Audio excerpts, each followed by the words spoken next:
Hi guys, welcome back to my whatever, and as I'm sure you all can read, the title of my video is The Worst Week of My Life. So of course, this video isn't going to be all hunky-dory. There is going to be some kind of, shit in this video, but I'm trying to remain as positive as possible, starting with the fact that yes, I am in my pajamas again. Don't judge me. I feel like this is starting to become, I don't know, like a dress code here on my channel, because I've been doing this for what? At least 9 months. So almost, I'm getting close to the year mark, and I've been in my pajamas for over half of my videos, especially almost every one I've done by myself. Even some of the ones I've done with friends, I'm pretty sure I've had my pajamas on. I know one that I did with my husband recently, well, kind of recently, the New Year's one, I was in my pajamas. I was in my pajamas for like a week. So I was wearing those elephant onesies every day. But anyway, moving on. I'm going to start with some positives, go into the shit that made this past week the worst week of my life, and then kind of put a positive spin on it, because I have been doing some research, so I'm not in as bad of a mood as I had been. So anyway, first positive thing, for some strange reason, I've gone through the old videos on this channel and my second channel. If you have not been to my second channel, link is in the description below. It's where I read books. There's not a whole lot there. There's one whole book, and I started a second book, but getting to that. I've gone back, and most of my videos, because this is still a small channel, like currently at this moment, this channel only has 19 subscribers, and the second channel where I read books only has 7. Still very small. But, so none of my videos have over 100 views, except for a couple weeks ago I started scrolling back at my old ones, and the Disney Scene It Volume 2 Game 1 that I did with my friends has 388 views. I don't know what that's about. I don't know why. The other Disney Scene It didn't get that many. Which also brings me to a point. Disney Scene It Volume 2 Game 1 was titled as such because we did record a second game of that game, but somehow it never got uploaded and it has been lost since. I don't have that, but yeah, it was named that way because I had done another one. But anyway, but yeah, none of my other videos on this channel have more than 100 views at this time, and that one has 388, and I'm confused as to why. Maybe Disney, because Disney's in the title, but at the same time, there is another Disney Scene It game on this channel, and it doesn't have that many views. It has like 77, something like that. I don't know. And then on my second channel where I read books, explain this one to me. The 2 books that are currently up there are from the series 11 Thumps, okay?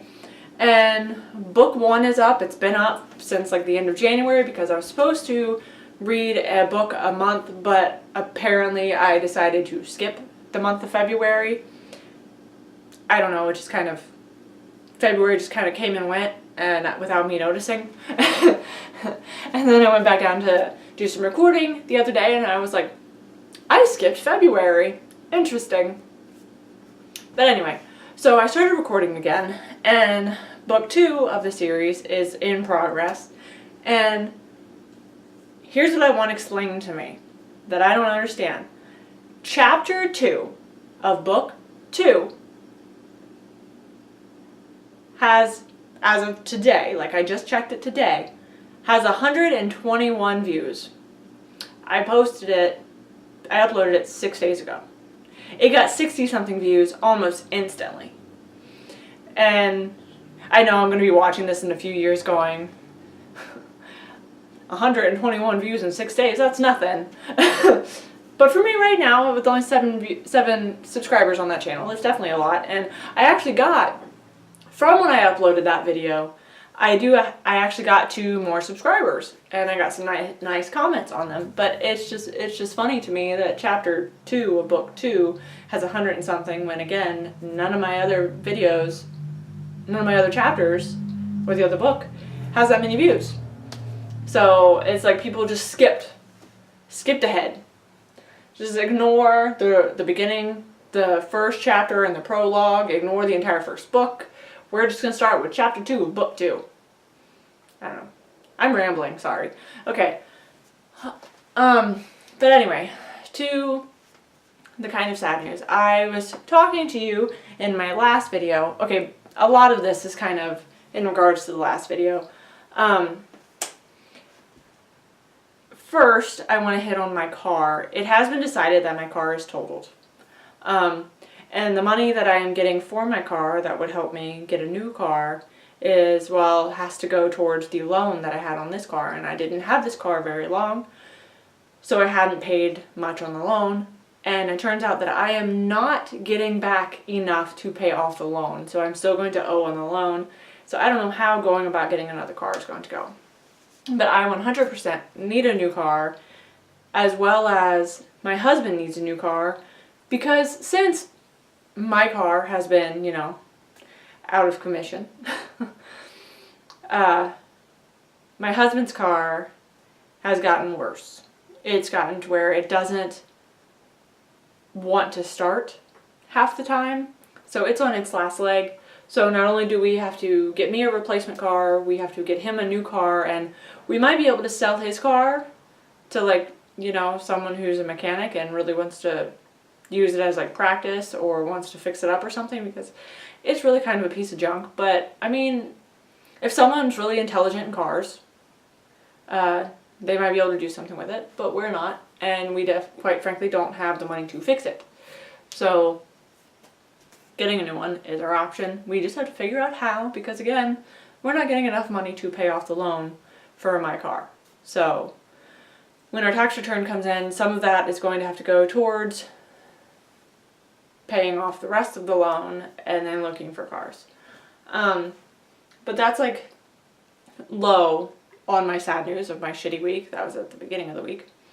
And then Wednesday, I went for my ultrasound for my baby, because as of Thursday, this past Thursday, it was guesstimated that based on my last menstrual cycle that I was supposed to be 9 weeks pregnant. But going into my ultrasound was supposed to determine exactly how far along I am, or was. Because, yes, I went to my ultrasound and the technician was acting very weird, and she was talking to me in kind of a sad tone, and she was taking a really long time looking around. And so I called my doctor the next day, and they didn't have the results yet, so they immediately called the place where I got my ultrasound to get everything faxed over, and then they called me back and informed me that I had, in fact, lost my baby. So last week, I was all excited telling you that this baby is coming, and this week I'm telling you he or she is not. So I tried to go to work yesterday, and I didn't even make it there for 2 hours because the fact that the baby is gone is incredibly sad, because I was really hopeful. We've been trying for 7 months to have this baby. So when that at-home pregnancy test read pregnant, we got very excited, understandably so. And so we let all of our friends get excited with us.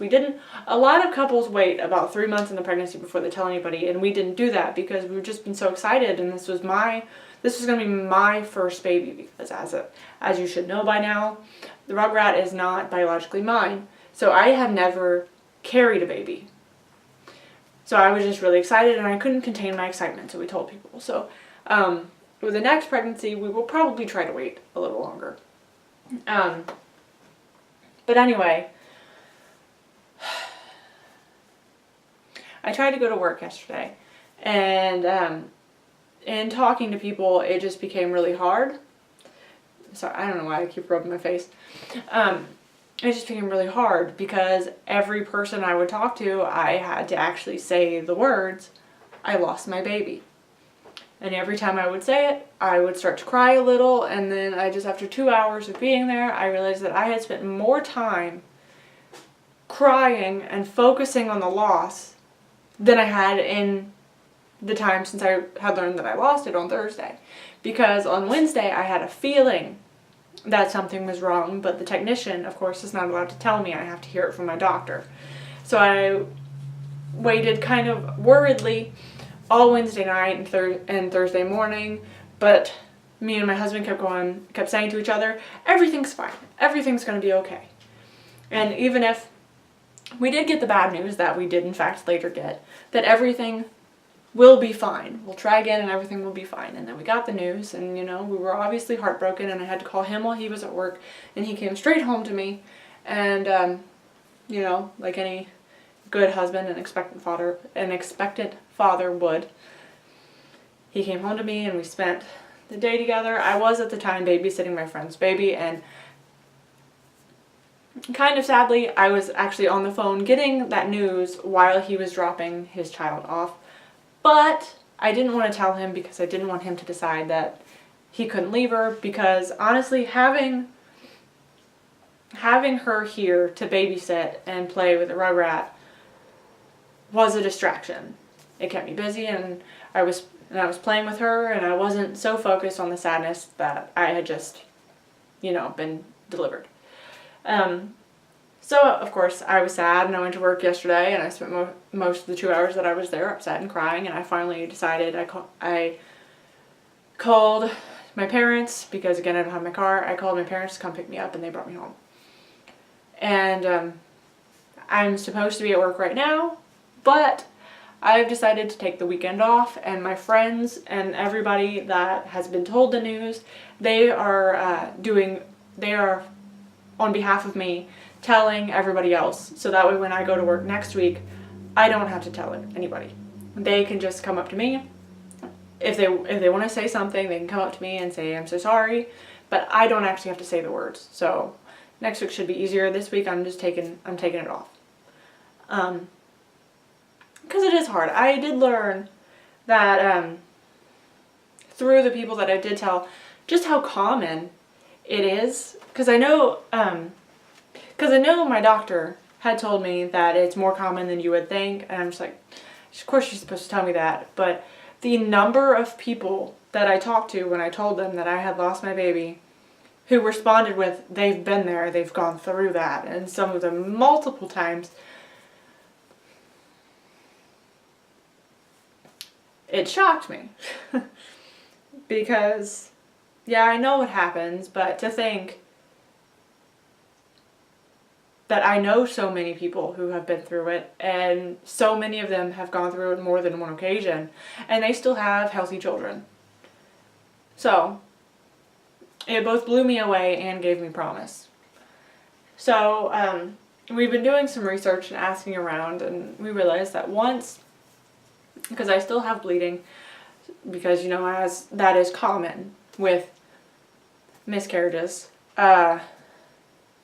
once the bleeding stops, we can try again. And we plan on it because we're not going to let this stop us. Sure, it's sad, but we want a baby. So we're going to keep trying. So we should be back on that bandwagon in a week or so. And also learned that you are more likely to get pregnant and stay pregnant within the first 3 months after your miscarriage. Anything beyond, if you wait longer, because I know some people have been told to wait longer than 3 months, to wait 3 months or longer, and actually at that point, it can be harder to get pregnant. It basically goes back to trying to get pregnant the first time. So I have more promise within the next 3 months, because things change, because some people have been told wait 3 months, some people have only been told to wait a month, and as it turns out, that is mainly just for your own emotions to get back in check, which I think I'm doing pretty okay, because again, I've talked to a lot of people, and also they also want you to wait just to help, you know, gauge a date better. So that way when I go to the doctor the next time and be like, hey, I took this at-home pregnancy test and I'm pregnant. And they're like, when was your last menstrual cycle? Well, before the last pregnancy. So anyway, they like to have something to go off of. But in all honesty, my first ultrasound is supposed to measure the baby. So even if I don't have a specific date for them to guess off of, they could still say, okay, well, a few weeks from now, we'll send you to go get an ultrasound, and then they'll be able to measure the baby, and then we'll know. So I'm not going to wait for that. I'm just going to, as soon as my body is ready, I am going to start trying again. I'm not going to give up. The next baby's going to be fine. So there's the positive spin. Because while it is sad that we lost our baby, we can try again soon, and it is very likely that our next pregnancy will go better. And yeah, so no, I am a little sad about it because I was so excited, but I wasn't very far along. Like I never got to see my baby. I never got to hear a heartbeat. So we sure as heck didn't know the gender to have picked the name, because we have names picked out for our firstborn, but we didn't know the gender, so we weren't able to actually start calling this baby something. So the attachment that we had was not as big of an attachment as it could have been, which I think is what is making this loss easier than most. So while it is sad, things could have been worse, and we know that now things should be better next time. So, yeah. But yeah, I don't want to leave this on a sad note. So, if you are someone who is subscribed to my second channel, or if you are not someone who is subscribed to my second channel, please check out the description below and go on over there. Because as I said, I do have the first entire book of 11 Thumbs Up, and the second book I currently have at this very moment, the prologue through chapters 5. And as I am uploading this, I am going to be recording more because it is the weekend. I usually work right now. But because I'm taking the weekend off, I am obviously at home. My stepdaughter is with her mother, and my husband is at work. So I have a quiet house. So I'm going to go spend the rest of tonight and tomorrow just reading and uploading videos, uploading chapters, and backlogging chapters. So I should have book 2 done soon. Even though I've barely started, it should be done soon. So please go over there and check it out and subscribe, because yes, there's not much, but I do have a lot of books planned, and even if you're not interested in the books currently there, you may be interested in books that are to come. And also, please subscribe to this channel, because if this is the first time seeing me, I am not always sad. My videos are usually a lot more peppy and more happy, and now that the weather's getting nice, I'm going to start hanging out with my friends and doing fun games and stuff again. And I plan on doing some crafting on this channel, because believe it or not, I got my house clean a few weeks ago and it's staying clean, so I actually have free time to do stuff. So I can start doing my crafts and filming them for you and showing you how-tos and doing, trial and errors. Like I plan on trying some Pinterest stuff and, either succeeding or failing, I don't know, but I'm pretty sure it'll be fun to do and fun for you to watch. So, future plans. And anyway, I feel like I'm just rambling again, so I'm going to go ahead and go. Alright? So this was the sad thing that it was. And if you liked it, click the like, comment if you feel like, subscribe if you want, please, and share with all your friends. And I will see you next time. Bye-bye.